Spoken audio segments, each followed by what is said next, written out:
What's up, guys? Welcome to Chasing Projects. I'm Jeff, and this is your SoCal fishing forecast for Thursday, August 10th. And a quick look at our 10-day weather here. Pretty stable conditions overall. We are just getting out of this little bit of tropical moisture that's left over from the hurricane this evening, and that thing is going to fade out tomorrow. So you might see a little bit of afternoon rain. I think there's a little bit of thunder activity out there over the water this afternoon. But most of that stuff should be dying out as we head into the weekend and into next week.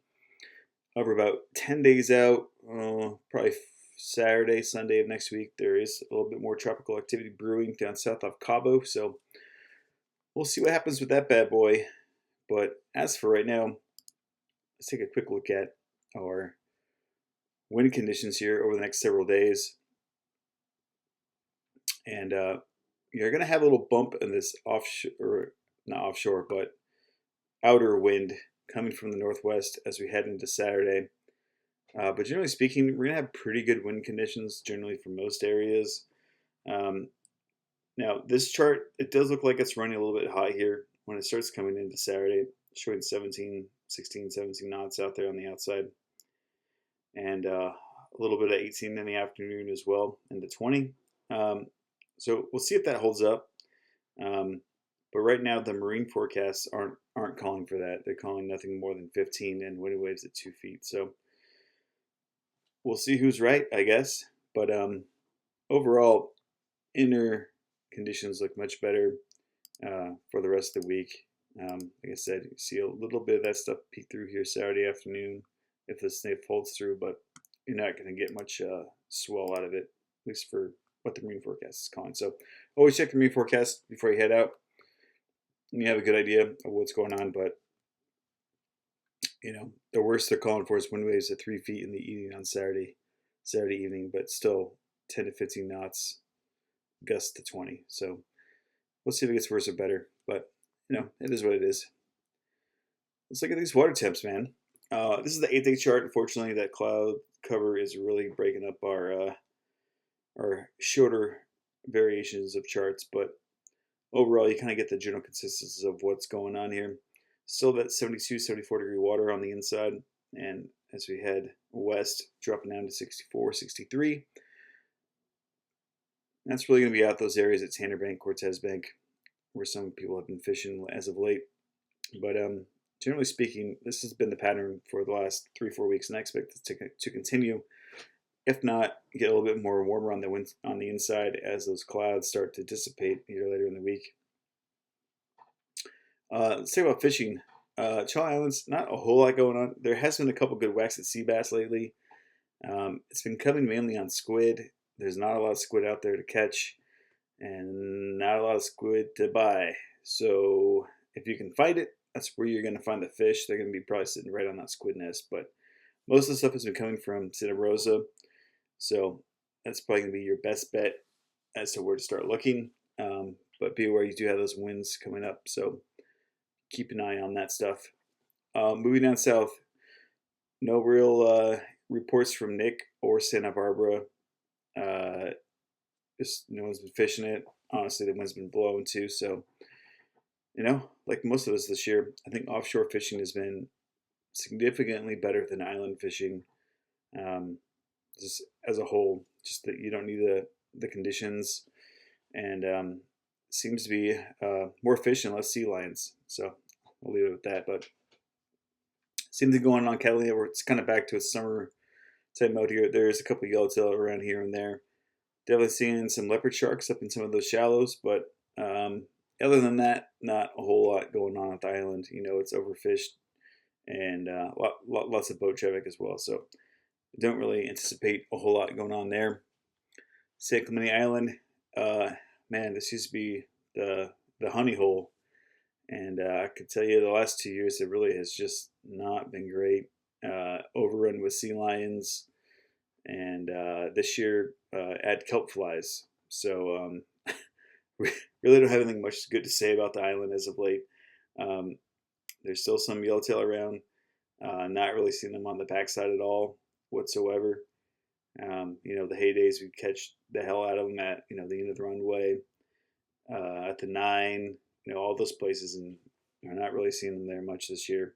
What we have seen is a little bit along the front side here, all the way from Gold Bluff south, a little bit in Pyramid and by China Point, but that's really been it. You'll see it like one day out of 2 weeks that someone gets a good crack at some nice size yellows, and then no one sees them for a while. So we'll see what the weekend brings, but overall, this would not be my first choice for fishing. I would definitely opt for offshore fishing first, by a long shot. So let's start with offshore fishing above the border. We have a lot of bluefin piled up here between San Clemente Island and the 499. The amount of boat traffic is turning into that thing again that we saw almost exactly a month ago. It's actually been 3 weeks on the dot when all the San Diego boats were just piling on to the bluefin that's been up here. Although there is a good sign of fish and fish to be around, but what happens when they get ran over?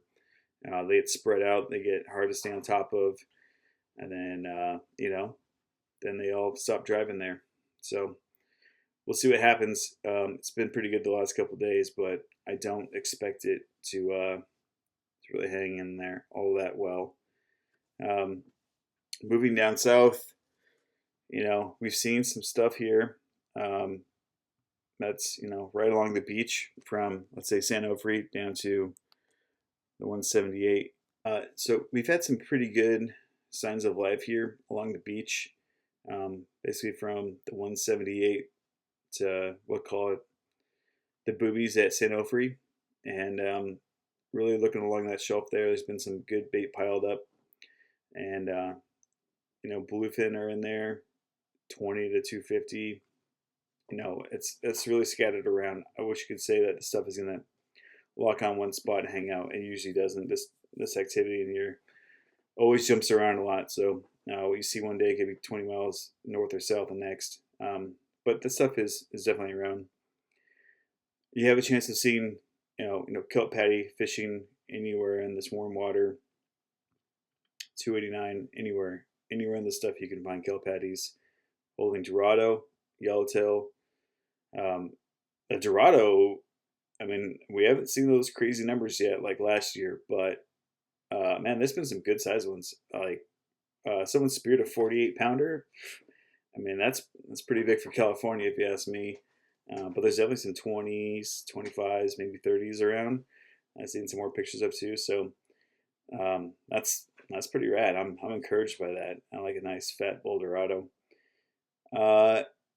Moving down south, there's been a couple guys fishing Tanner and Cortez.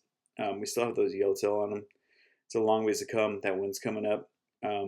We do have those schoolie sized fish that's been on the high spot. A lot of guys are catching them fly line on anchor during the daytime. So if your boat is headed that way, I don't know, day and a half or 2-day trip, whatever it is, definitely bring some fly line, 25, 30 pound.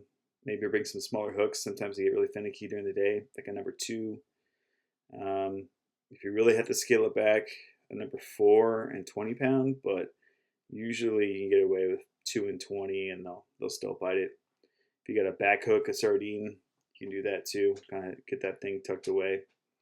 And I'm always a big fan of those ringed hooks. Just the baits swim better. This is my personal preference, but you do you. Whatever works good for you.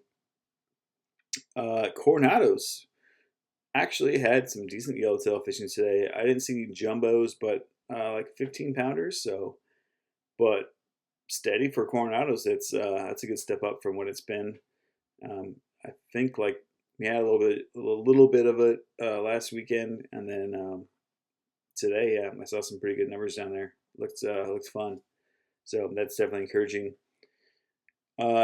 Anywhere down south right here, especially on this ridge, you can find some yellowfin, Dorado. It's really, this stuff, we're getting to the point now where it's dead summer, and it's really just spend the time in the gyros and start looking for it. But that yellowfin stuff, it's not going to be huge, guys. So it really, like, troll those feathers, Rapalas, DTX minnows, mix up your spread. You don't have to have all lures. Definitely throw some feathers in there. anywhere from like a 6-inch feather to a 9-inch skirted lure for those bigger fish. But yeah, generally like the 6-inch stuff will just get it done anyway. But put a diverse spread out there, and let's see if we can stop on some fish. All in all, I mean that's pretty much covering most of it.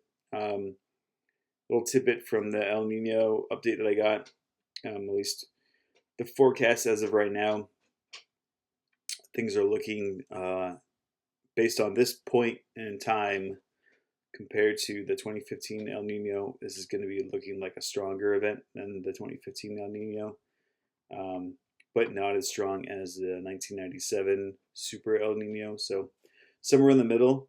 They don't have charts going back for like a decade on this stuff.